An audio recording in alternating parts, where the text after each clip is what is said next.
What's going on, guys? Joe the African Study Guy here.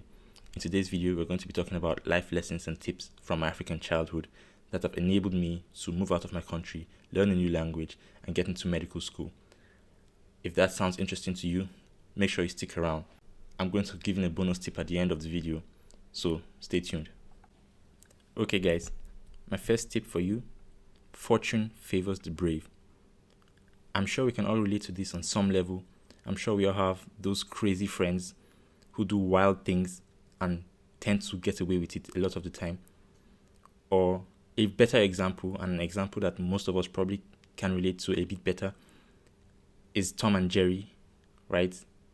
How many times have we seen Jerry risk his life to get a piece of cheese? And yet, somehow, he always finds a way to survive. And now, I know it's just fiction, but there's still a lesson there that can be learned. In my personal life, I also took a huge risk by leaving my country at the age of 17 to a country where I couldn't even speak the language. Like, I couldn't say anything. And yes, they speak English, but it's still a daunting task for a 17-year-old at the time. But it just goes to show you, when you chase after the cheese, right? When you take the risk, you're likely to get positive results, positive outcome. And of course, there's a decent chance that you don't get what you want.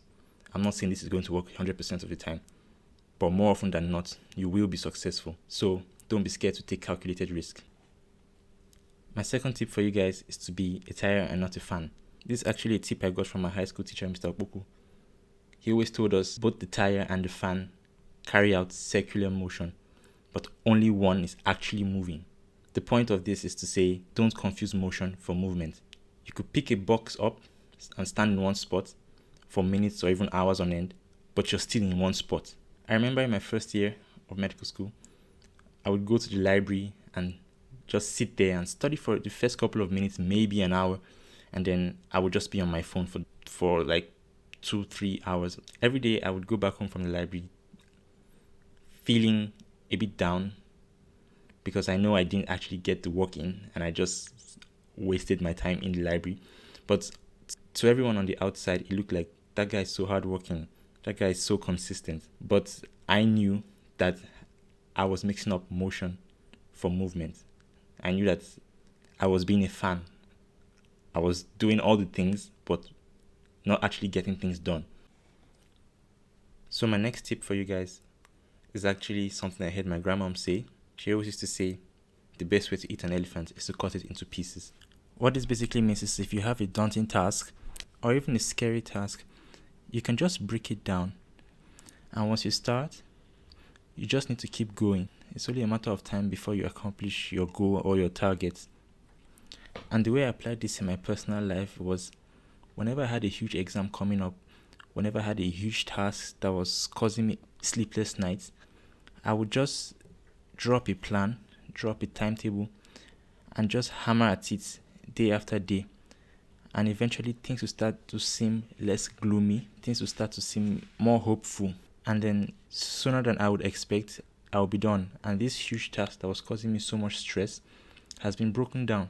A good example of this is how the body breaks down food during the process of digestion. The body breaks down large amounts of food. The stomach acids, the enzymes become active, and they just chip at it little by little. And eventually, there's nothing left. And then you're hungry again. And I feel like that's how we should approach every and any daunting task in life. Break it into pieces. And eventually, you'll find that you've taken care of everything sooner than you expect. If you're still here, thank you so much for sticking around. Don't forget to like and subscribe if you get any value from this. And my last life lesson is a roaring lion kills no game.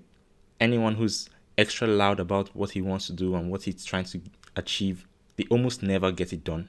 We all know people like that. They all claim to be moving in silence. They're posting all over social media, Instagram, Facebook, but they never actually do what they need to do. When I really learned to stop making so much noise and spend more of my energy actually doing things was when my life started to change in more ways than I can begin to explain right now.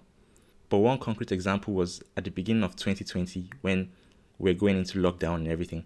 I just made a decision to work on myself for those few months At the time, I had no idea how long the lockdown was going to actually be, but I still just made that commitment to myself that I wasn't going to tell anyone, and I was going to work on myself in multiple ways. So I started working out at home, I started studying. I basically selected 2 or 3 skills that I wanted to perfect, and I just focused on that. And for me, those 3 things were learning French, working out, and studying. And at the end of the lockdown, in Germany we had 2 lockdowns. A lot of people were really surprised at my transformation and a lot of things that I was able to do and achieve in that period. So just challenge yourself to take up a task, a skill, or anything you want, and just improve at it without telling anyone. And then just watch people's reaction at the end. It's really worth it. Anyway, guys, that's it from me. Thanks so much for watching. If you're interested in seeing how I study and what exactly I do, I make tons of study with me videos, so make sure to check it out if you want to support the channel. And leave a comment below and tell me what you think. Did I miss anything? Is there anything you learned from your own childhood? Regardless of where you're from, I can only speak of my experience because I'm African. But let me know in the comment sections. Until next time, goodbye.